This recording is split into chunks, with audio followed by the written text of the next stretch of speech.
At my graduation ceremony, with caps flying, families cheering, and a stadium lit with pride, my phone buzzed with a message so cold it punched the air out of my lungs. "Don't expect help. You're on your own," my father texted, right as I prepared to walk the stage after 6 brutal years of research, rejection, and sacrifice. But before his words could settle, another call came in, one that flipped the entire stadium toward me and froze my dad mid-stride. If you're interested in this topic, hit the like button, subscribe, and type "interested" in the comments, and I will give you a heart. The applause around me rose like a tidal wave, families cheering, cameras flashing, the dean's voice echoing through the stadium. But somehow it all felt distant, muffled, warped, like I was hearing it underwater. I stared at the message on my screen, the glowing blue bubble that didn't congratulate me, didn't celebrate me, didn't even acknowledge the 6 years I had survived to get here. It simply said, "Don't expect help. You're on your own." 6 words, 6 knives. There was no "proud of you," no "we're here," no "we see what you've accomplished." Just another reminder that in my father's eyes, I had always been the burden who studied weird things, who made life harder, who insisted on chasing dreams that didn't fit into his blueprint of what a real job was supposed to be. I tried to swallow the lump in my throat, but it stayed there, hard and hot, like a stone pressing against my chest. All around me, parents were crying, hugging their kids, waving posters with glitter and embarrassing baby photos, sounds of joy I'd never experienced from the 2 people who raised me. Jessica leaned toward me again, concern softening her voice. "Chloe? What's wrong?" I blinked at her, forcing my expression to flatten. "Just nerves," I lied. She didn't believe me. She never did when it came to hiding pain, but she knew better than to push. The truth was, I'd learned how to carry disappointment quietly. I learned it young. I learned it at the dinner table when Dad mocked my science fair projects. I learned it in high school when he said coding was just typing fast. I learned it in college when he told everyone I was wasting time studying imaginary technology. I learned it most on nights I cried alone in the computer lab because I had no idea how to fix a research model, and the only voice in my head was his telling me I wasn't built for anything big. I stared out at the sea of red graduation gowns. 6 years. 6 years of scraping by on assistantship money. 6 years of teaching undergraduates who barely listened. 6 years of living in a shoebox apartment with ramen packets and late-night coding sessions that blurred into each other. 6 years of failing experiments, broken simulations, corrupted data sets, and brutal peer reviews that told me to start over. And 6 years of doing it alone. No calls asking how I was, no visits, no "we're proud of you." Only texts reminding me I should have chosen an easier path. Now, sitting among hundreds of graduates, I felt that familiar blend of emptiness and quiet determination swirl inside me. The part of me that had learned how to push through pain. The part of me that had stopped asking for pride I clearly would never earn. But then, my phone buzzed again. A vibration too sharp, too persistent. I didn't look at it immediately. I assumed it was Jessica sending a TikTok to distract me or maybe a random spam call. But something made me glance down. I saw the name. David. My CFO. My pulse tripped. David never called unless something significant had happened. Something financially significant. My heart started hammering. My mind raced through every possibility. Server crash? Legal issue? Investor emergency? I slowly lifted the phone to my ear, shielding my mouth with my sleeve so nobody around me would hear. "David," I whispered. I'm literally about to walk on stage. But his voice was loud, breathless, bursting with adrenaline. "Chloe, stop. Listen, it's happening. The IPO went live 20 minutes ago. We priced higher than expected." And he inhaled sharply, then laughed, a shaky, disbelieving sound. "The IPO hit $6 billion. For a second, I forgot how to breathe. Forgot my name, forgot the stadium, forgot my father's message. 6 what? I whispered. 6 billion, Chloe. You're trending everywhere. This is historic.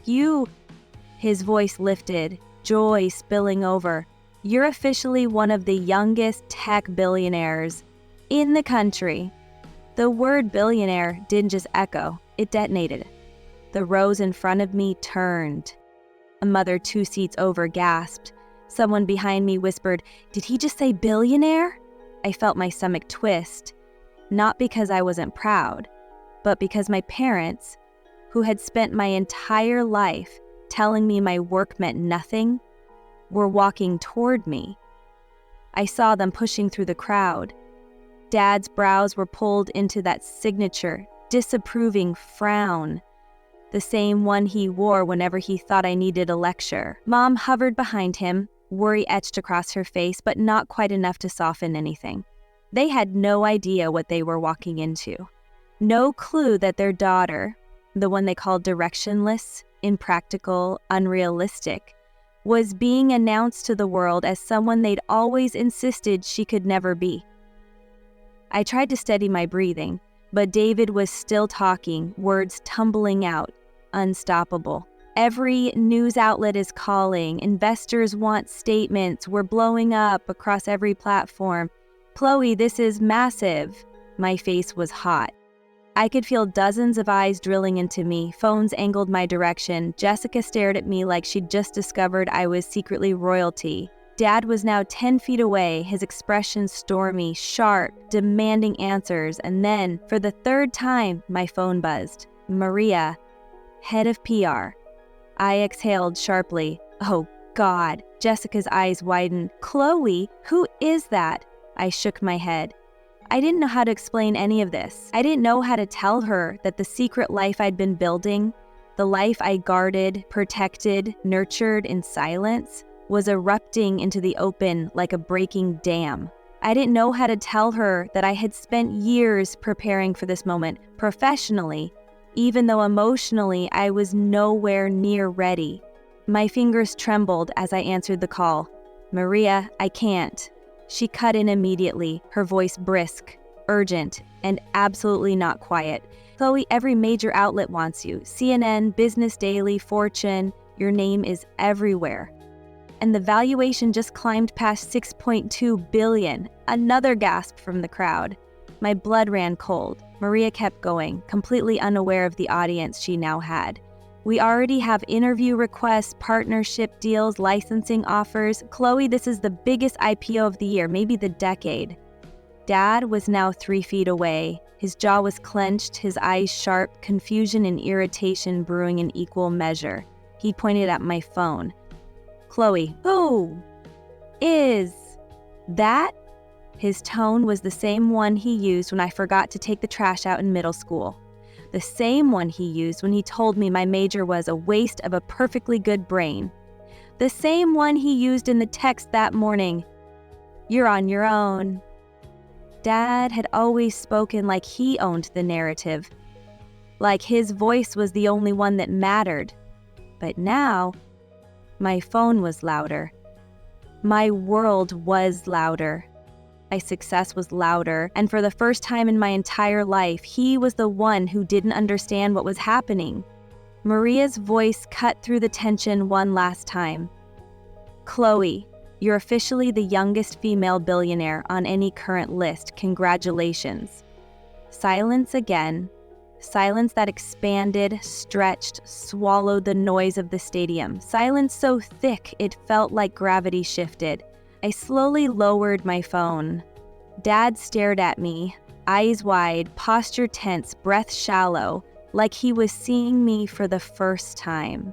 And for the first time, I didn't shrink, I didn't apologize, I didn't explain. I simply met his stare with the calm, steady truth of someone who no longer needed his permission to exist. Dad didn't speak at first. He just stared, blinking hard like his brain was desperately trying to rearrange the world he thought he understood. Behind him, Mom's hand hovered near her chest, trembling slightly as she scanned the crowd's eyes, the murmurs, the phones still angled toward us. Her expression wasn't anger. It was confusion, shock, maybe even fear. Dad finally found his voice, though it cracked like old wood splitting. "Chloe, what did she just say?" His voice wasn't loud, but the quiet around us magnified it. For years, I'd studied the tone beneath his words, the skepticism, the impatience, the disappointment disguised as guidance. But this was something else, something shaken, something he couldn't control. I straightened my back, feeling the weight of my gown settle around me like armor. She said the company I founded just hit a $6 billion valuation. Dad opened his mouth, closed it again, then shook his head slowly like I was speaking a foreign language. "What company?" he demanded. "What are you talking about? You're a student." "Yes," I said calmly, "and a founder, and a CEO." The words felt surreal, not because they weren't true, but because I was finally saying them out loud in front of the two people who spent their entire lives convincing me I wasn't capable of anything extraordinary. Dad blinked rapidly, trying to piece together the version of me he'd always seen with the version of me standing in front of him now. "Why didn't you tell us?" he asked, almost accusingly. My throat tightened, but not with sadness, with truth I'd held on to for too long, because every time I tried, I said softly, "you made me feel small." Dad recoiled slightly, like a slap he didn't expect. Mom stepped forward, voice shaky. "Chloe, sweetheart, surely there's a misunderstanding." She looked around helplessly, as if the stadium could offer her an explanation. "You never mentioned anything like this. You never said you were building a company." I swallowed hard, remembering the nights I'd sat at our old kitchen table during holidays, laptop open, code spilling across my screen while Dad said things like, "That looks like nonsense," and "You need to get a real job eventually." "I did tell you," I said, meeting her eyes. "You just never listened." The hurt in my voice wasn't theatrical. It was earned. Years earned. Mom's face crumpled, and for a second she looked like she wanted to reach for me, but Dad stepped in front of her, jaw tightening as if he needed something to anchor himself. "So what? You're some kind of tech millionaire now? Billionaire?" Someone behind me whispered loudly enough for Dad to hear. A wave of murmurs rippled like wind through tall grass. Dad's eyes flicked outward, noticing the stares, the recording phones, the strangers waiting to see how he would react. For once, it wasn't my actions being judged. His were. "Chloe," he said, voice lower, more fragile. "We're your parents. You should have trusted us with this." I almost laughed. Almost. But the ache in my chest was too deep. "You told me this morning I was on my own," I reminded him quietly. His face paled. "That was on purpose," I finished. "You wanted to teach me a lesson on my graduation day." Dad said nothing, could say nothing, because it was true. His silence was louder than any apology could ever be. Jessica stepped closer to me, her presence steady, grounding. She whispered near my shoulder, "Do you want me to get the dean? Security? A break?" I shook my head, slightly.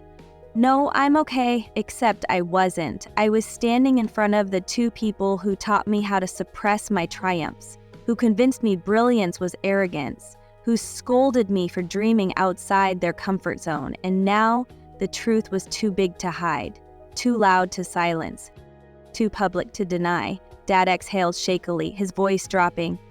"Chloe, I just don't understand how you did all this. You were always so distracted, lost in your head." I tilted my chin. "That's called thinking." Some of the graduates nearby snorted. Dad flinched again. He was unraveling, and for once, I didn't feel guilty about it, because this wasn't cruelty, it was clarity. Mom took a timid step toward me. "What does this mean for you now? You're famous?" I shook my head gently. "It means the work paid off. It means the nights you rolled your eyes at me coding until 3 a.m. weren't a waste." Dad swallowed hard again. "But you never needed our help?" I held his gaze. "I needed your support, not your money." Silence again, a softer one. a heavier one. Mom covered her mouth with one hand, the gesture of someone realizing she had underestimated her own child so profoundly it physically hurt. Dad scrubbed a hand over his face, looking older, smaller, almost lost. "Chloe," he whispered, "why didn't you let us in?" My chest tightened, not because of the question, but because of the truth behind it. "Because you never wanted to come in," I said quietly. Dad's breath caught. Mom's tears finally fell, and for the first time in my life, the sadness between us wasn't mine alone. I wasn't the child's yearning. They were the parents realizing, too late, what they'd missed. Before any of us could say more, the speakers crackled overhead as the dean called the next name. The world was still moving. The ceremony was still happening. Everyone was staring, waiting, whispering. But for the first time in my life, I wasn't drowning in the weight of their expectations. I was standing firmly in the truth of who I'd become. And Dad, who had always believed he was the authority in my story, had just discovered he wasn't even holding the pen. Dad was still staring at me like he was trying to read a sentence written in a language he never bothered to learn. The stadium noise swelled around us. Applause, shouts, the calling of names, but all of it felt like a distant soundtrack to a moment collapsing right at our feet. Mom wiped her cheeks, trying to assemble herself, but her hands were trembling too badly to disguise the cracks. "Chloe, sweetheart, we didn't know you were hurting this much," she whispered. "We didn't know you were carrying all of this alone." I took a slow breath. "I wasn't alone," I corrected softly. "You just weren't there." Another murmur from the crowd. Another dozen eyes glued to us. Dad cleared his throat sharply as if snapping back into an old role. "Can we please talk about this somewhere private instead of making a spectacle?" The irony sat between us like an elephant. He had spent years telling me to shrink, stay quiet, stop being dramatic. Now he wanted privacy, only because he didn't like being the one exposed. "I didn't make a spectacle," I said. "Life did." Dad opened his mouth again, but before he could speak, a voice rang out behind me. "Excuse me, are you Chloe Hart?" A reporter, microphone in hand, was pushing through the graduating students. A cameraman followed. Dad stiffened instantly. "You need to send them away," he hissed. "This is inappropriate. This is..." "Normal," I cut in, for someone whose company just went public. The reporter reached us, breathless, eyes wide. "Ms. Hart, we heard your IPO launched during the ceremony. Is it true? The valuation crossed $6 billion? Dad's face drained of color. Mom's lips parted like she'd forgotten how to breathe. I nodded once, calm, controlled, fully in command of the narrative he had never allowed me to own. "Yes," I said simply. "It's true." The reporter's eyes lit up. "And there are claims that you're one of the youngest self-made billionaires in the country. Is that accurate?" The silence that followed wasn't awkward, it was electric. Dad's hand twitched, the instinct to shut me down still there, but the power to do so long gone. I didn't look at him. I faced the reporter. "It's accurate." A tiny eruption of gasps scattered through the crowd around us. Some people cheered, some simply stared. Some whispered, "She's her."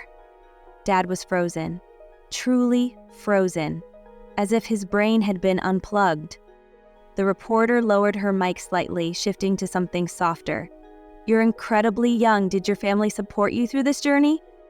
Dad flinched so visibly the cameraman actually blinked, unsure if he'd caught something important. Mom's breath stuttered. The question hung in the air, sharp as glass, slicing through the fragile silence.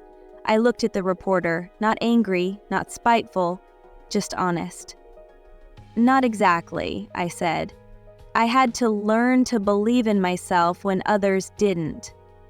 Dad's eyes widened, hurt bleeding into confusion, then into something like regret. The reporter nodded respectfully. "Thank you for your time, Ms. Hart." She stepped away. leaving my parents standing in the wreckage of their own assumptions. As the crowd slowly dispersed, Mom whispered, "Chloe, that question, did you have to say it like that?" My chest tightened. I didn't say anything untrue. Dad finally found his voice, but it wasn't firm anymore. It was thin, fragile. "Chloe, I know I've been hard on you, but I didn't think it would matter. I didn't think," his voice cracked. "I didn't think I could be wrong." For a split second, I saw something unfamiliar. Fear, not of me, of what he had missed, of what he had failed to see growing under his own roof. "You were always so distant," he continued, "always in your head, always doing things we didn't understand. I thought pushing you was the only way to help you. Pushing me down isn't helping," I said gently. "It never was," Dad swallowed, staring at the concrete beneath his shoes.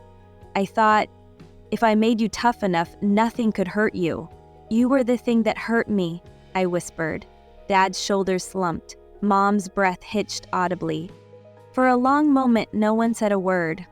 Parents walked past us, hugging their kids, taking photos, laughing, celebrating the version of graduation I never got to have. And I realized something. I wasn't angry at them anymore. I was sad. Sad for the girl who spent years trying to earn a pride they couldn't give. Sad for the parents too afraid to see their daughter grow beyond the version of her they understood. Sad for all the silence between us. Dad finally lifted his head. "I want to fix this," he said quietly. "I want to understand what you built. I want to," his voice trembled, "be proud of you the right way." I studied him carefully. There was no manipulation in his face this time, no ego, no bluster, just a man realizing he had built walls where he should have built bridges. "We can talk," I said softly, "but not about fixing the past. Only about moving forward." Dad nodded slowly, almost gratefully. "Whatever you want.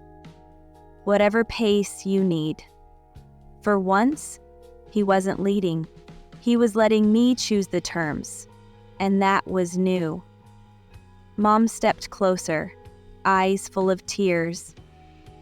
"We love you, Chloe, even if we weren't good at showing it," I exhaled shakily. "I know." It wasn't forgiveness, not yet, but it was a beginning. Before any of us could speak again, the dean's voice boomed through the speakers, announcing the final names. Jessica hurried over, waving my diploma with mock urgency. "You missed your name," she hissed. I blinked. "Wait, what?" "Chloe, they called you. The entire stadium clapped." "Where were you?" I pointed weakly to my parents, apparently rewriting my entire family dynamic. Jessica snorted. "Well, come on. They're recalling your name."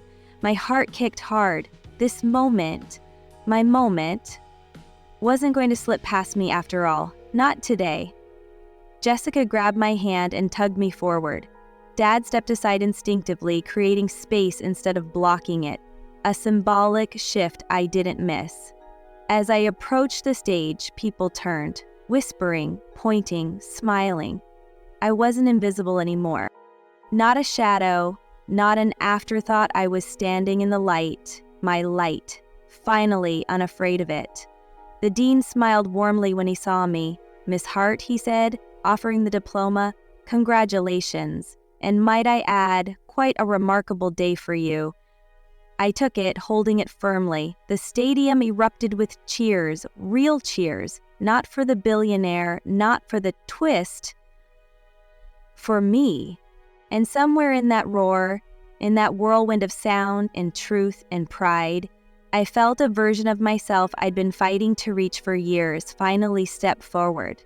The girl who was always on her own was no longer alone. She was seen, heard. And she was done apologizing for the size of her dreams.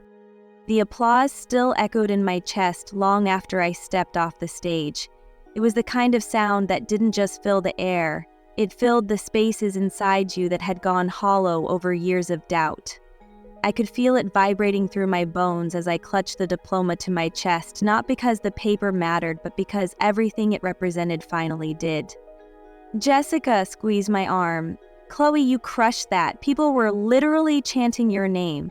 I laughed under my breath, half disbelief, half nerves still shaking loose from the storm of the last hour. I think they were chanting billionaire, Jess. She shrugged. Either way, it's still your name. But before I could respond, I saw my parents lingering at the edge of the crowd. Not rushing up, not scolding, not demanding, just waiting. Like two people standing at the door of a house they weren't sure they were welcome in. Something inside me softened and tightened all at once. Then my phone buzzed, again, and the instant I saw the name, the breath left my lungs. David. Not calling this time, texting, "We need you." My stomach tightened. The IPO going public was just the beginning. I knew the avalanche was coming. Attention, press, investors, requests, scrutiny. My life wasn't just changing around me. My entire identity was being dragged into the public eye, whether I was ready or not. I typed quickly, 10 minutes, I need time. His response came instantly. Understood, but the board wants you in the loop ASAP, we're moving fast. I locked my phone and inhaled slowly, grounding myself. Jessica nudged me gently. That look. Work? Yeah, big work. Jessica nodded. She didn't ask questions. That was why she was my friend. She just squeezed my hand once. Go talk to them first, she whispered. They're scared. And honestly, so are you. She wasn't wrong. So I walked over. Each step felt like walking toward a cliff and a bridge at the same time. Dad stood straighter when he saw me approach, but he didn't bark a command or start a lecture. His arms hung stiff at his sides, as if he didn't know whether to reach for me or keep his distance. Mom reached me first. Chloe, she said softly, you look different. I smiled faintly. I feel different. Dad cleared his throat. Look, he began, voice thin like paper. I didn't mean that text to the way it sounded. I tilted my head. How did you mean? Don't expect help. His jaw clenched. Old instincts, old patterns. But then something crumbled, the fight draining from his eyes. I thought I was preparing you. For what? I asked, barely above a whisper. For life, he whispered back. I thought if I kept you grounded, you wouldn't get disappointed. I was being realistic. I looked at him for a long time. Dad, you weren't grounding me. You were clipping my wings. His breath shuddered out of him. And I'm sorry, he murmured. I didn't know you were already flying. The words hit harder than I expected, not because they fixed anything, but because for once, he wasn't pretending to understand. He was admitting he didn't. Mom stepped closer. Chloe? Do you need us right now? Do you want us to stay, or should we give you space? The question stunned me. My parents, lifelong experts at intruding, were suddenly asking permission. I nodded slowly. I need a little space, just for today. There's a lot happening. Mom nodded. Dad looked down, ashamed but accepting. We'll go home, he said quietly. But Chloe, we want to try. Just tell us how. I softened. We'll talk soon, I promise.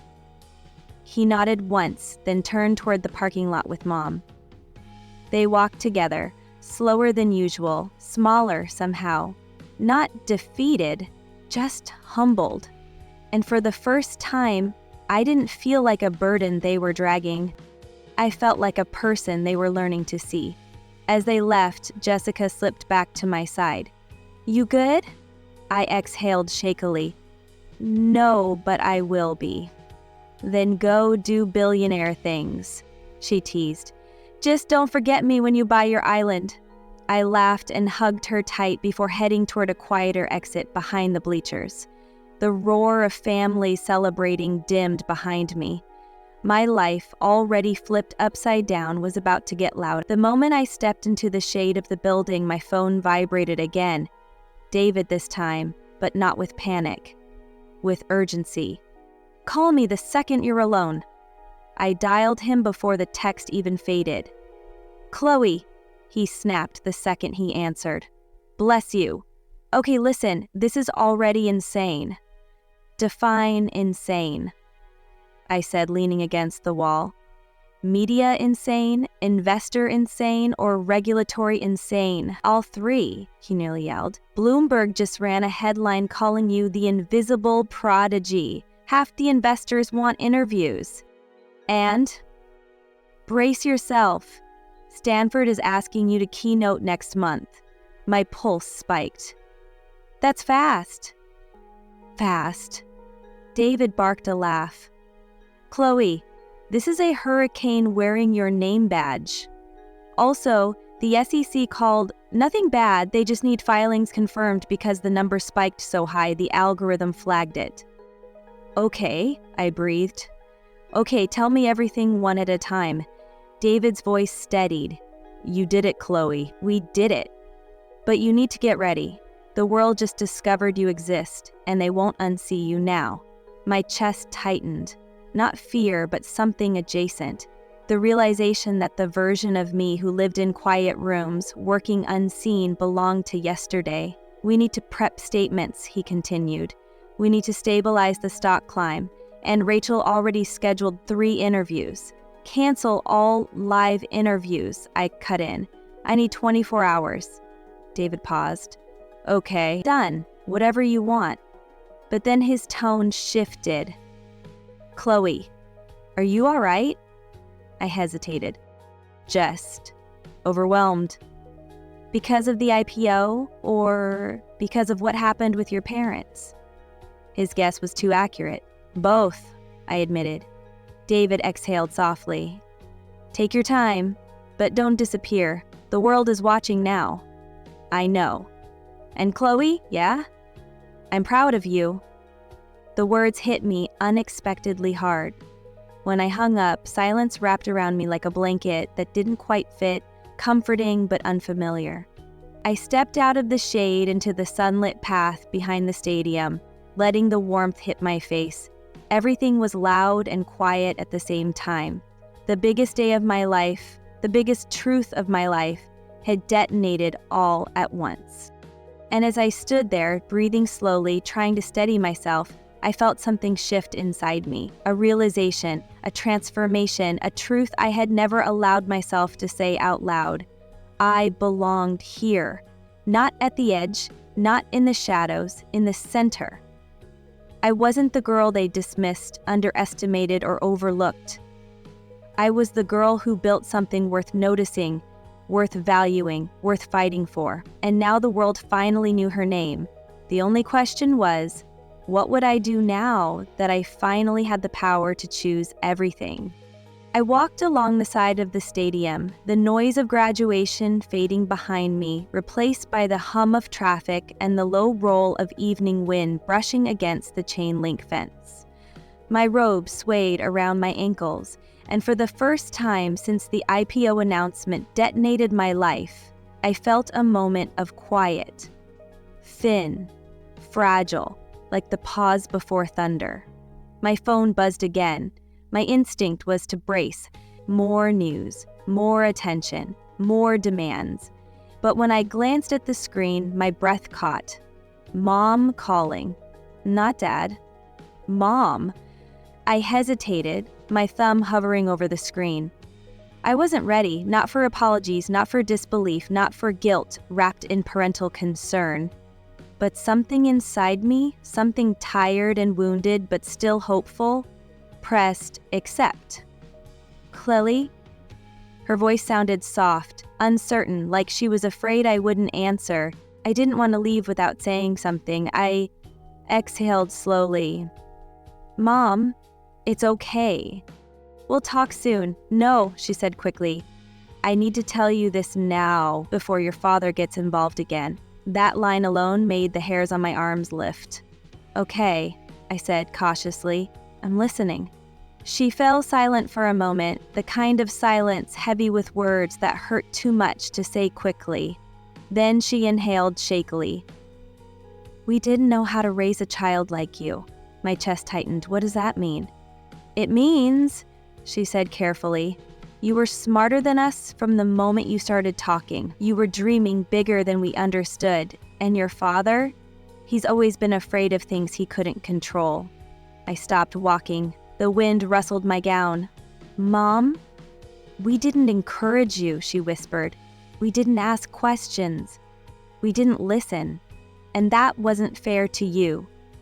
It wasn't the apology I imagined, but it was real, raw, not polished or defensive, just honest in a way my mother rarely allowed herself to be. I'm proud of you, she added quickly, her voice breaking. I know that might not matter now, but I am. Something warm and painful pressed against my ribs. I didn't know how to respond, so I said the only thing that came naturally. Thank you. Another small silence stretched, softer this time. We'll let you work tonight, she said gently, but please, don't shut us out completely. I won't, I whispered, I promise. When the call ended, I stood there for a long moment staring at the dark screen, feeling a strange heavy mixture, relief, grief, release, and the leftover ache of years spent misunderstood. Then my phone buzzed again.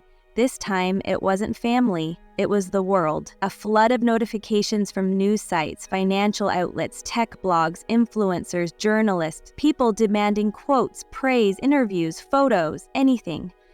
Headlines flashed across my screen like fireworks exploding too close. Just tech billionaire emerges from Stanford lab. Meet the woman behind the $6 billion 0-cent surprise. Chloe Hart, the genius no one saw coming, and beneath it all, comments.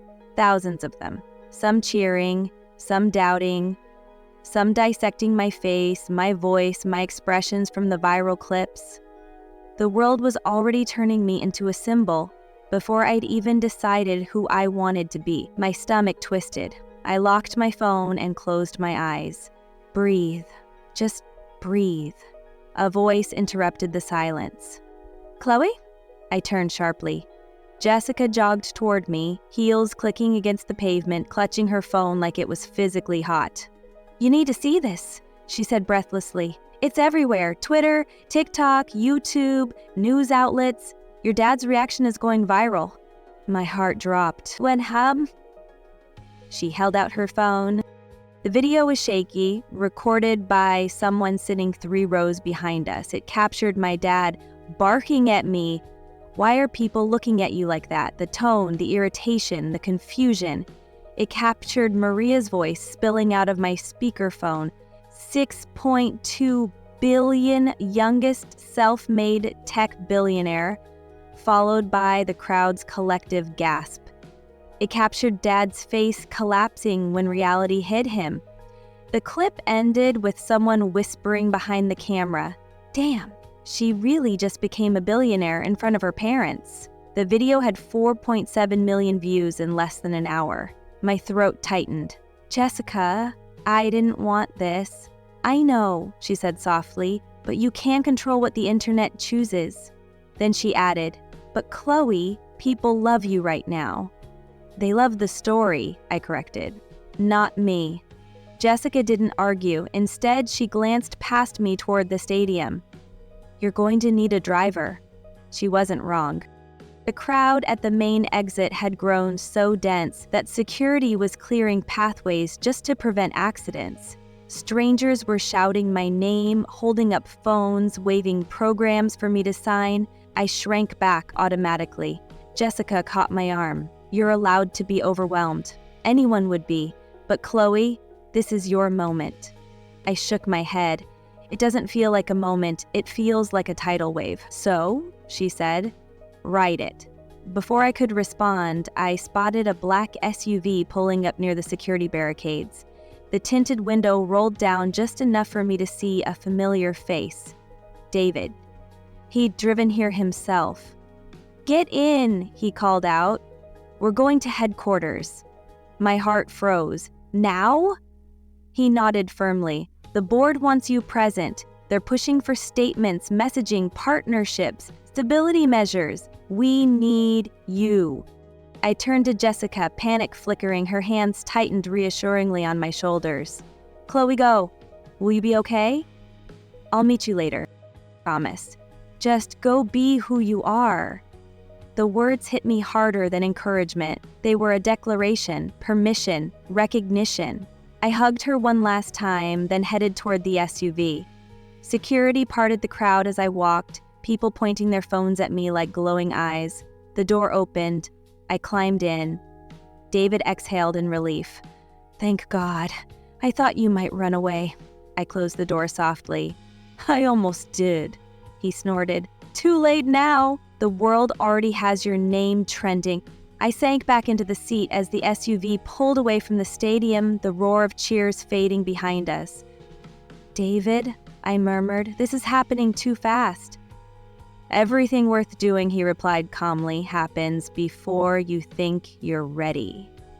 The city lights blurred past the windows. The world outside had exploded. My life inside had transformed. But somewhere between the noise and the silence, I felt something else settle inside me. Something neither fear nor pride. It was resolve. Quiet, heavy, certain. My parents couldn't define me anymore. The world couldn't scare me anymore.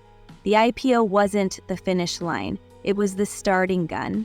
And now everyone wanted to know who I would become. I stared out the window, hands tightening around my gown.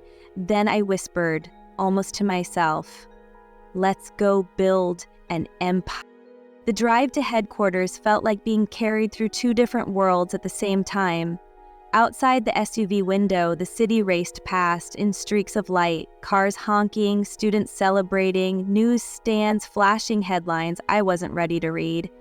Inside the quiet, the leather seats and soft engine hum created a strange cocoon, a separation from the chaos already erupting around my name. David scrolled through his tablet furiously. Notifications flashed every second. Emails, investor pings, journalists, requests from people who hadn't remembered I existed until today. "You're going to be trending for days," he said without looking up. "Maybe weeks." My stomach pulled tight. "David, this is too much attention too fast." "It's not too fast," he corrected. "It's right on time. You built something people didn't see coming. They're fascinated. Shock sells." I exhaled, pressing my thumb against the base of my palm the way I did during stressful exams.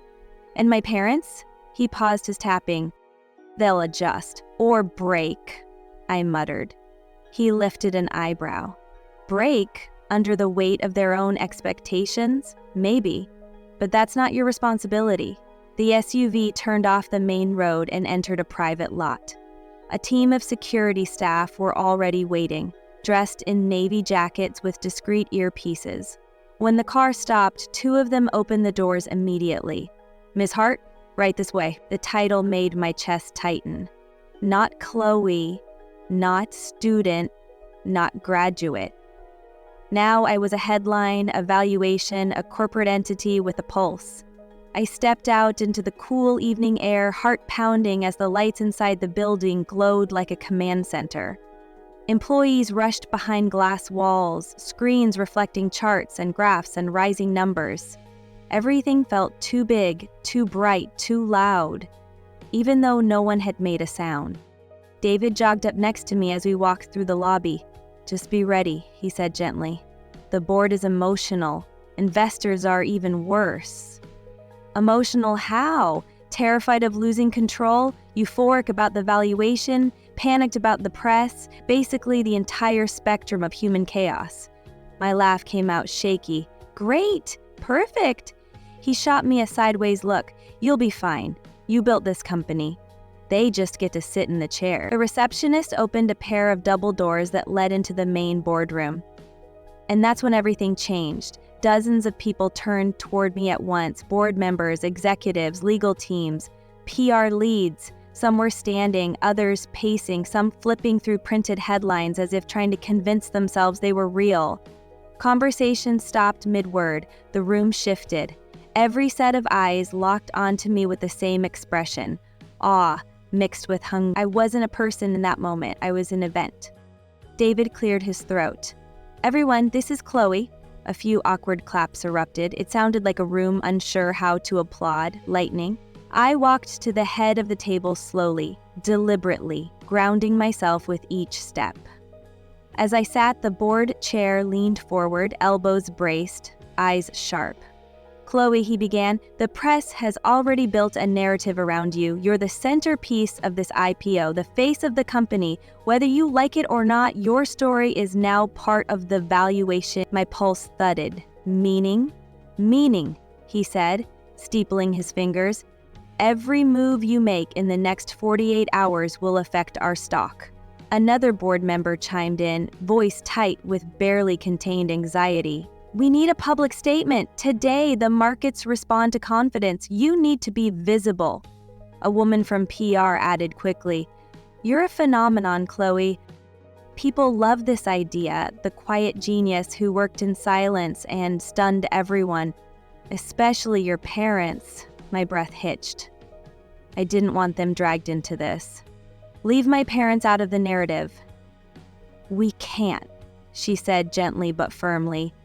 That viral clip is the reason this story blew up. People connect to it. Because it's humiliating, I snapped. Because it's raw. Because it's human, she corrected. People don't want polished anymore. They want pain, struggle, triumph. They want to feel like they were there when your world split open. A wave of cold moved through me. I hated that she was right. I hated even more that I understood it. The board chair shifted papers. We also need you at the live opening bell ceremony tomorrow morning. Tomorrow? My voice cracked. I'm still in my graduation gown. A light chuckle rolled through the room, gentle, not mocking. That's exactly why the media loves you, the chair said. You're relatable and extraordinary at the same time. The PR lead stood and clicked a remote, pulling up a screen full of headlines. The words blurred at first, then sharpened into phrases that hit me like waves. From PhD to billionaire overnight. Dad says, you're on your own. Daughter proves she never needed him. The $6 billion 0 cents graduation. Meet the woman who silenced every doubter. On the far right was a freeze frame from the viral video. Dad's face mid-shock, my face mid-realization. I looked both frightened and powerful, a paradox wrapped in a single moment, captured forever. I swallowed hard. I didn't ask for any of this, I whispered. We know, the chair said softly, but sometimes destiny doesn't wait for permission. My fingers curled against the table. Then what do you need from me? The room inhaled collectively. Emails, binders, tabs, and screens slid forward like paperwork at a government hearing. The PR director spoke first. We need an official press statement, your voice only. We'll help shape it, but the words must be yours. Legal nodded. We'll need to review every interview request. You'll choose which outlets get access. An investor representative leaned in. And for the opening bell, we want authenticity. No stiff corporate jargon. Speak from the heart. Another added, your face will be everywhere tomorrow. That's how markets stabilize, through belief in the founder. I exhaled slowly, letting the magnitude settle. Then I did something surprising even to myself. I straightened my shoulders and said, okay, let's begin. David smirked with pride. The board looked relieved. The legal clicked pens. A few executives stared at me with newfound respect. And then we worked for hours. Drafting statements, reviewing market projections, shaping a narrative that didn't betray my truth but still protected the company. At one point, David placed a printed sheet in front of me, an early draft of the statement they wanted me to deliver at the opening bell ceremony. I read it twice, then shook my head. This makes me sound like a robot. We can adjust, PR said quickly. I don't want corporate, I said. I want honest. Honest will trend, she agreed. We shape something new, something that sounded like me. The girl who grew up unheard, the woman who built something no one believed in, the founder who stood on her own, the survivor of expectations that never fit. When we finished, David sat back and exhaled. This is going to change everything." "It already has," I said softly. And I felt it. Deep, steady, undeniable. A shift inside me like a tectonic plate finally snapping into place. I wasn't the girl desperately hoping for my parents' approval anymore. I wasn't the student hiding her brilliance. I wasn't the quiet coder behind the curtain. I was the storm. And the world had just realized it. When the boardroom finally emptied out, it was nearly midnight. The building had gone quiet, the kind of quiet that feels like holding your breath after an explosion. David lingered, gathering his things, while I stood near the window, overlooking the city. From up here, the streets looked peaceful, unaware of the storm swirling around my name. The company was celebrating. Investors were, the internet was celebrating, but all I could think about was the look on my father's face, shock cracking through years of arrogance, confusion unraveling every assumption he had ever made about me. I expected to feel vindicated, maybe triumphant. Instead, I felt hollow, like something precious had been won and lost in the same moment. David gave me a soft nudge with his elbow. "You want to ride home?" "No," I said quietly. "I need to walk for a bit." He didn't argue. He just nodded in that way people do when they understand a heaviness you're not ready to explain. Outside, the night air hit my skin like a reset button. Cool, sharp, grounding. Cars hummed past, buildings glowed. Somewhere in the distance, someone was laughing, unaware of the turning tide. I walked without thinking, letting the rhythm of footsteps guide me. I passed a group of college students in gowns, still celebrating their graduation. One of them bumped into me accidentally. "Sorry, hey wait, aren't you?" "No," I said gently, pulling my hoodie up before they could finish. "Not tonight." Tonight wasn't about headlines. It wasn't about wealth or cameras. Tonight, I needed to understand how a single moment, a CFO's accidental broadcast in a graduation stadium, had rewritten my entire life. I took a right turn toward a quieter street lined with old bookstores and cafes. A neon sign flickered above a small shop still open at this hour, the Inked Bean. It smelled like espresso and comfort, the kind of place where the world felt less sharp. I stepped inside. The barista didn't recognize me, thank God. "Hey," he said, wiping down the counter. "Long night?" "You have no idea," I whispered. I ordered a chamomile tea, something to soothe the storm inside me. When it arrived, steaming and sweet, I sat at a corner table and finally let myself breathe until my phone buzzed. "Dad!" Again. I let it ring without touching it. For the first time in my life, ignoring him felt like safety. 5 minutes later, Mom called. Then Dad again, then both, alternating like sirens. Text after text piled up. "We need to talk. Where are you? Come home." "This isn't how families handle things. Call us now." My throat tightened, the same pattern as always. Demand, pressure, expectation. But now laced with panic, not authority. They weren't used to being on the outside of the narrative. They weren't used to needing me. And that shift, that imbalance, made the air around me feel heavy and dangerous. I turned my phone face down. For once, their urgency didn't outweigh my exhaustion. I sipped my tea and stared at the table's wood grain, tracing the swirls like they were maps leading to a calmer world. Then the bell above the cafe door jingled. I didn't look up at first until I felt someone's eyes on me. I lifted my head slowly. My stomach clenched. My father stood in the doorway, still wearing his pressed shirt from the ceremony, but now wrinkled, his posture tense, his expression a mix of anger, confusion, and something else, fear, real fear. For a second, neither of us moved. Then he walked toward me with heavy, deliberate steps, each footfall echoing louder than the last. "Chloe," he said quietly, not sharp, not commanding, just my name, spoken by a man no longer sure of his footing. I swallowed hard. "How did you find me?" "Your mother tracked your location," he said. "You never disabled family share." I pressed a hand to my forehead, embarrassed by the oversight. "Of course." He sat down across from me without asking. For a moment, he didn't speak. He looked around the cafe like he was searching for a version of this conversation that didn't require humility. Then he looked at me, directly, fully, like he was seeing me for the first time in years.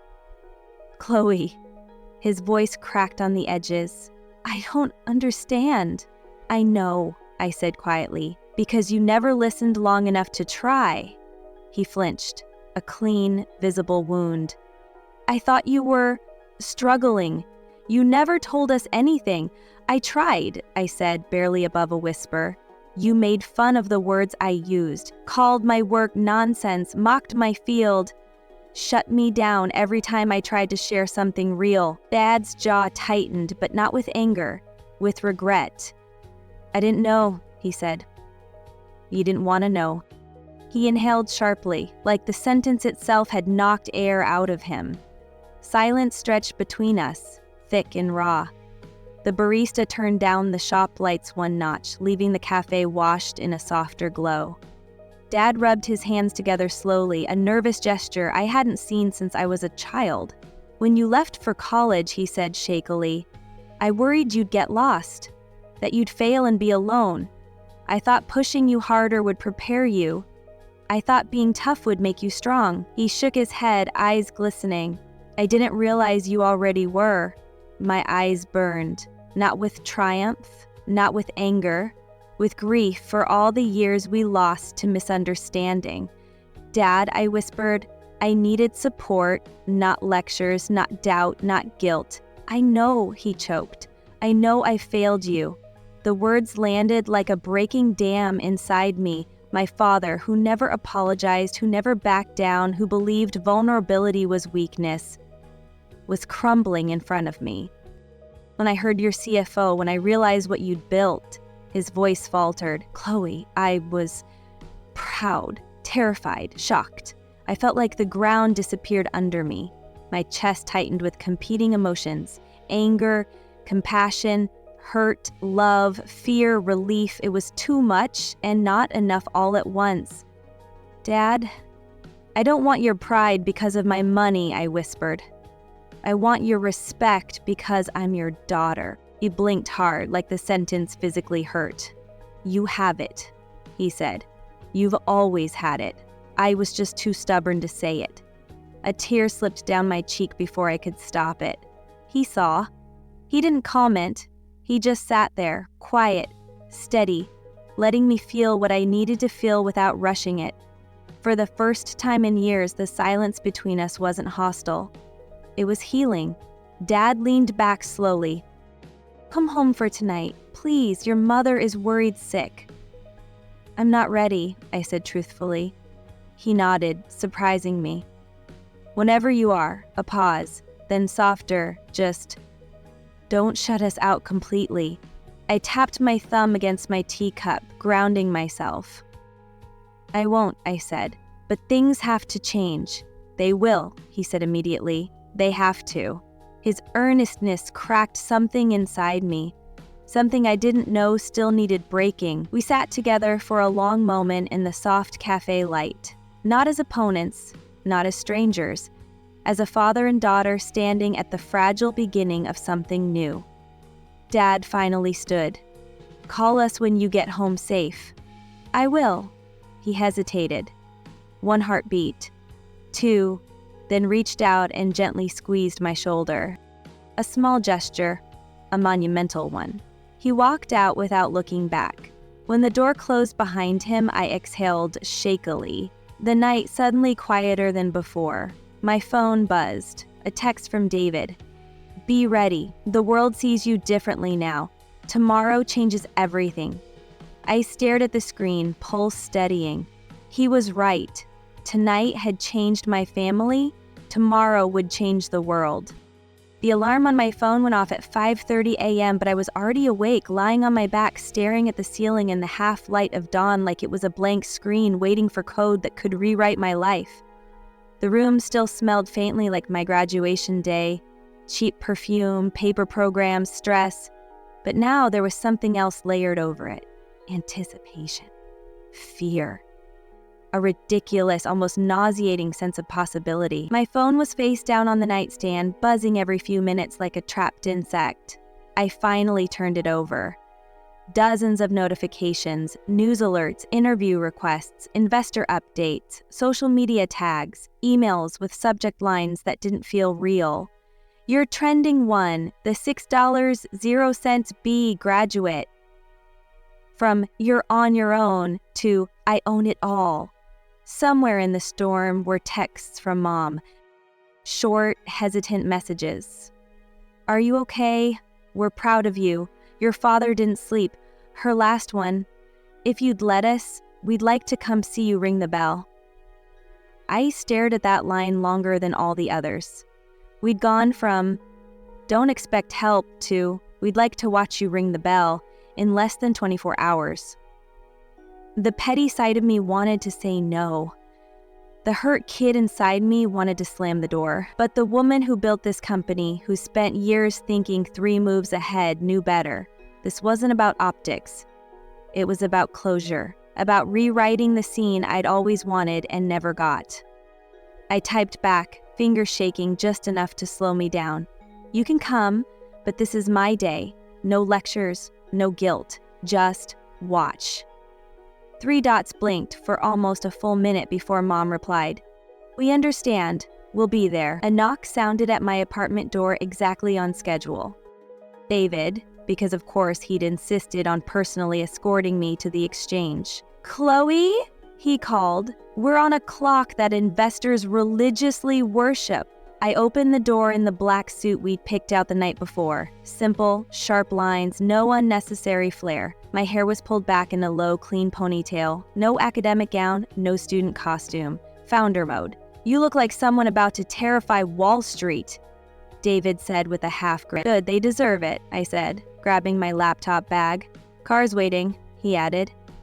PR's already at the exchange. Your speech is loaded, but you can still tweak it if you want. I probably will, I muttered. Words never stop evolving in my brain.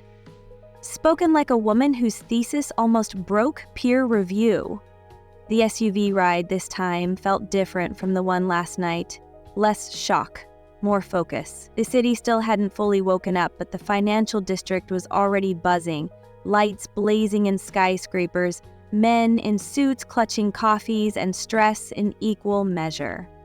As we approached the exchange building, the sight hit me hard. Camera trucks, reporters setting up, barricades holding back clusters of onlookers who'd shown up just to point and say I was there. A massive digital ticker on the side of the building pulsed with numbers, charts, and then, suddenly, my company's logo. I felt my pulse sync with it. Security ushered us in through a side entrance. Inside, the exchange floor was a controlled hurricane. Screens flashing, traders milling, producers shouting instructions. Above them, a platform had been set up with a podium, microphones, and the ceremonial bell. That bell used to be background noise on finance shows I watched with mild boredom. Now it was an altar. Miss Hart, one of the exchange officials said, approaching with a bright, practiced smile. Welcome. Big day. Feels like it, I replied. We'll have you sign some documents, then we'll brief you on timing. You're slotted for a short statement before the opening bell. Cameras will be live across every major business network and several mainstream ones. No pressure, David snorted. I shot him a look. The official gestured toward a smaller balcony area to the side. We were informed your family might attend. We've reserved that section for them if you'd like. My throat tightened. They're on their way. As if summoned by the words, my phone buzzed. A text from Mom. We're outside. Another from an unknown number that I recognized immediately. Dad, we're here. I exhaled slowly. Have them brought in, I told security. Side entrance, no press. Minutes later, I stood on that side balcony, pulse thudding, watching a guard open the door to reveal my parents. Mom's eyes found me first, wet, soft, overflowing with more emotions than a single face should hold at once. Dad looked smaller than he did yesterday. Not physically, just less certain, his shoulders less squared, his gaze less sharp and judgmental. He looked like someone who just discovered gravity worked differently than he'd always believed. "Wow," Mom whispered, stepping onto the balcony and glancing down at the chaotic floor below us. "This is unreal." "It's real," I said quietly. "This is my world." Dad stepped up beside her, staring down at the floor, then up at the screens, then at the massive digital banner flashing my company's name. His mouth parted slightly. "This is all you?" he asked, voice low, reverent. "Not all me," I corrected. "But I started it. I built the foundation. I hired the right people. I led it here." He nodded slowly. We didn't understand." "You didn't want to," I replied, but my tone was softer than yesterday's. "You thought I was wasting my life." He winced, but didn't argue this time. "I thought you were chasing something vague, something that wouldn't hold you." I was wrong. We watched in silence as technicians checked cables and producers counted down rehearsals. Somewhere below, a large digital clock began the march toward 9:30 a.m., market open. "Chloe?" Mom's voice trembled. "Can we stay up here while you speak? We'll stay out of the way. That's why I asked them to reserve it," I said, "so you could see everything without interfering." "We won't," Dad promised immediately. "We just want to see you do this." It hit me then. This wasn't just about them watching. This was about me letting them into a space I'd kept locked for years. Allowing them to see the version of myself that didn't depend on their approval to exist. "You can stay," I said. "But after, we're talking. Really talking. Not parent-to-child lectures. Human to human. And if you ever talk down to my work again, you're out." Dad nodded once. "Fair," Mom sniffled, wiping her eyes. "We're so proud of you." I let the words land, not blindly, not as a fix-all, just as a starting point. A crack of light under a door that had been closed too long. An exchange liaison approached me. "Ms. Hart, we're 5 minutes out from going live. You'll stand at the podium first, then move to the bell platform with your team." I nodded, palms suddenly damp. Dad noticed and did something he hadn't done since I was a kid about to walk into her first spelling bee. He leaned in. "Hey," he said softly, "you got this." It wasn't much, but it was everything. I walked back out to the main platform with David, the board chair, and a handful of early team members. Cameras swung toward us, instantly, red lights blinking like unblinking eyes. The room shifted into TV time, every second scripted, every pause scrutinized. A producer counted down with fingers. 5, 4, 3, 2. The anchor at a nearby desk smiled into the camera. "We're here live on the New York Stock Exchange floor, where a historic moment is about to take place. Behind me is Chloe Hart, the newly minted youngest self-made tech billionaire whose graduation day has turned into a defining moment for modern entrepreneurship." My name echoed in that cavernous space. A tech, standing just off to the side, handed me a small earpiece and pointed to the podium. "You're up," David whispered. "Make 'em remember you." I stepped forward. The podium felt taller than it needed to be. The microphones clustered like curious insects. The sea of lenses pointed at me, waiting to capture a soundbite that would replay on loop for days. I took a breath.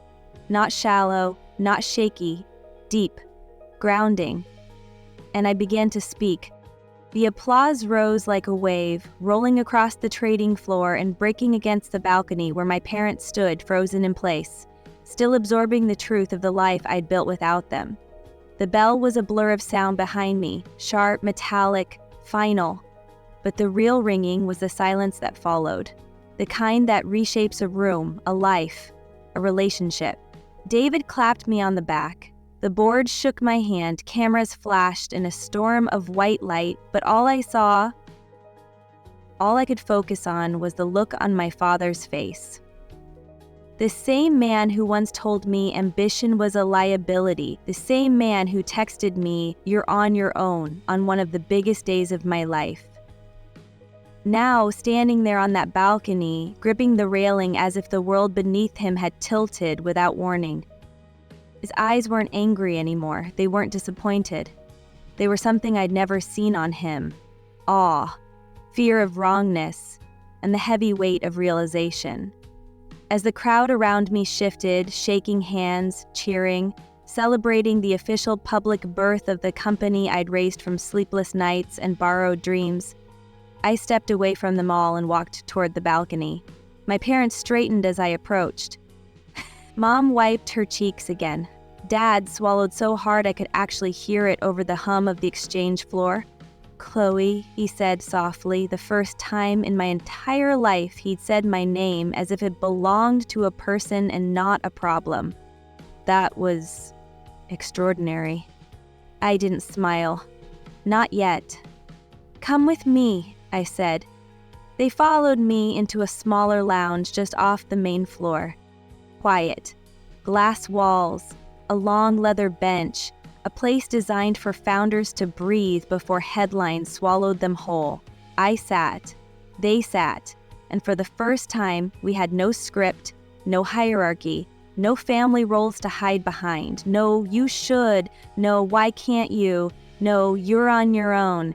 Just three people in a suspended moment where all the narratives cracked open. Dad looked at his hands. He had never done that before. He was always the one looking straight at me, forcing eye contact until I folded under it. But now he couldn't meet my eyes. "I didn't know," he said quietly. "I didn't know you were doing all of this." "I tried to tell you," I replied. "For years." I didn't understand," he whispered. "I thought you were chasing, I don't know, a hobby?" I let silence press against him. Sometimes silence is the sharpest mirror. Mom reached for my hand. "We didn't realize your work meant this much," she said. "We didn't realize you meant this much." My chest tightened in a way that wasn't pain, but wasn't relief either. Something in between. Something that hurt because it mattered. "Do you know what it felt like?" I asked. "To get that text this morning, to be told I was on my own, again?" Dad closed his eyes briefly. "I was wrong," he said, the words grinding out like they had to fight through concrete. "I thought pushing you made you stronger. I thought tough love was love." "No," I said softly, "tough love without understanding is just cruelty." His breath hitched. Mom squeezed my hand harder. "We want to fix this," she whispered. "If you'll let us." I stared at the two people who raised me, imperfectly, clumsily, often painfully, and I saw them not as giants I once feared or judges I once tried to please, but as human beings terrified of losing the one thing they didn't think they needed to protect. Me. "This isn't about fixing everything," I said. "This is about changing what happens next." Dad lifted his eyes finally. "Tell us how," he said. The humility in his voice nearly broke me. "Start by listening," I replied. "Start by asking instead of assuming. Start by seeing me instead of shaping me." He nodded once, slow, deliberate. "I can do that," he whispered. "We both can," Mom added. And for the first time in years, I believed them. Because for the first time, the power wasn't in their hands, it was in mine. A knock interrupted us. David's voice came through the door. "Chloe, media wants you back on the floor in 2 minutes." I stood, smoothing my suit. My parents rose too, but there was no tension now, no expectation, just a fragile truce built on truth instead of fear. "Are you staying for the interviews?" I asked. Mom nodded tearfully. Dad cleared his throat. "We'd be right here," he said, not telling you what to say, just watching. A small smile tugged at my mouth. That's all I ever wanted. I walked back onto the exchange floor, the lights hitting me like a second sunrise. Reporters pivoted toward me instantly, cameras raising, microphones thrust forward, a dozen voices overlapping in electric urgency. But before the questions began, before the headlines sharpened, before the world wrote its version of who I was, I did one thing. I glanced up toward the balcony. My parents stood there, side by side, no longer disappointed spectators, but witnesses. Witnesses to me, to my life, to the truth they'd ignored for too long, but were finally ready to face. And for the first time in a long time, I didn't feel like the girl who had to prove herself. I felt like the woman who had already done it and was just getting started. I stepped toward the podium again as the crowd surged, ready to speak again, ready to be heard, ready to own the narrative in every room I entered, including my family's. The first reporter shouted, "Chloe, what does today mean for you?" I lifted the microphone, breath steady, heart sharp. "It means," I said, "that sometimes the world doubts you, until you give it no choice but to listen." And somewhere above me, my father nodded. Not in pride, not in triumph, but in understanding. Finally, the interview spilled into the next hour, a blur of lights, microphones, handshakes, and questions that came faster than my pulse could settle. I answered each one with a calmness I didn't know I possessed, steady, grounded. Not because I needed to prove anything anymore, but because I finally understood that this voice, the one I had fought years to protect, no longer trembled. When the final camera shut off and the PR team ushered the press toward the exit, I stepped away from the podium, inhaling deeply as the hum of the trading floor softened into something warm and distant. The celebration continued around me, executives shaking hands, employees cheering, board members raising glasses of champagne, but my eyes kept drifting to the balcony, where my parents still stood, not moving, not hovering, just watching, not as critics, not as skeptics. As witnesses, I walked toward them slowly, feeling the exhaustion and adrenaline collide under my skin. When I reached the balcony rail, Dad straightened like he wasn't sure if he should hug me or apologize again, or just stand still and avoid messing up whatever fragile peace we had finally reached. I took the decision out of his hands. I stepped forward and hugged him first. His breath caught like he hadn't expected the gesture. Maybe he hadn't expected forgiveness to feel this simple or this human. He hugged me back with both arms, no hesitation. It felt unfamiliar, but not wrong. When I pulled back, Mom touched my cheek gently. "We're proud of you," she whispered. "We always should have been." The sting behind my eyes burned, but I didn't cry. Not now, not here, not when clarity rested so cleanly between us. "Thank you," I said. "But this isn't about being proud, it's about being present. Just stay with me. That's all I want." Mom nodded, squeezing my shoulder. Dad cleared his throat. "We can do that," he said, "and we will." It wasn't a promise sealed by grandeur. It was something better, accountability. We left the balcony and stepped outside the exchange building, where the world waited like a tidal force. Cameras clicked, strangers cheered. A group of students held up a sign with my name on it, and I had no idea how they even got it printed that fast. People asked for autographs. A little girl ran up breathless, telling me she wanted to be a scientist like me someday. Her mother mouthed "thank you" from behind her. I knelt down, smiling. "You can be anything," I told her. "Don't let anyone talk you out of your own dreams." When she ran back to her mother, Dad watched her go with a look that cracked something open in him. "Did you ever wish we had supported you like that?" he asked quietly. I didn't soften the truth. "Yes," I said. "But what matters is what happens next." He nodded slowly, as if engraving the words into the part of him that still wasn't used to listening. We walked to the car waiting at the curb, an unmarked black SUV with tinted windows. The driver opened the door for me, but I paused before stepping in. "Mom," I said, "Dad, tomorrow, after things settle, do you want to come over for dinner? Just us? No reporters, no advisors, no interruptions?" Mom gasped softly, the invitation hitting her like a gift she didn't expect to receive. Dad blinked several times as if the question required translation. "You want us there?" he asked. I nodded. I want to start again. Not from scratch, from honesty. Mom hugged me immediately, tight but trembling. Dad placed his hand on my back, awkwardly at first, then with more certainty. It felt like the first step of something new, something real. When they stepped back toward the sidewalk, I climbed into the SUV and exhaled deeply.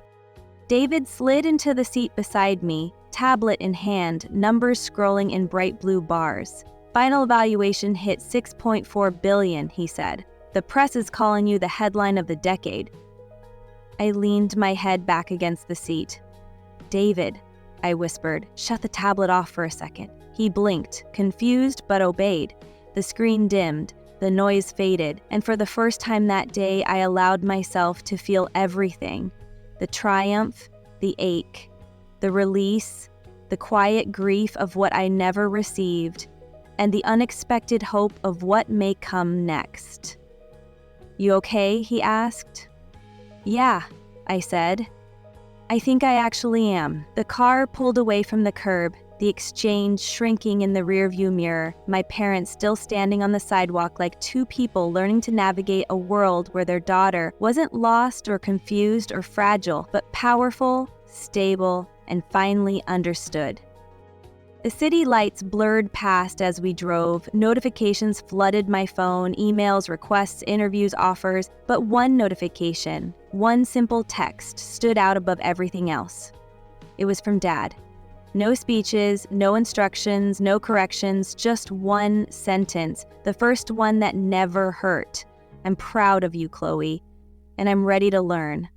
I stared at the words for a long moment, letting them settle into the places inside me that had been empty for so long. Then I typed back slowly, deliberately, not with anger or bitterness or fear, but with the clarity of someone who had finally become whole. "Good," I wrote. "Let's learn together." I put the phone down, closed my eyes, and let the weight of the day fall away piece by piece. Not because I needed rest, but because tomorrow would begin a different chapter, one defined not by the doubts I'd grown up with, but by the power I had claimed for myself. My voice, my future, my story. And for the first time, my family would finally be part of it, not as obstacles, but as people willing to grow beside me. Sometimes the world breaks you. Sometimes the people closest to you doubt you. But sometimes if you hold on long enough, they watch you rise in a place they never imagined you could stand. And sometimes, if they're lucky, they rise with you.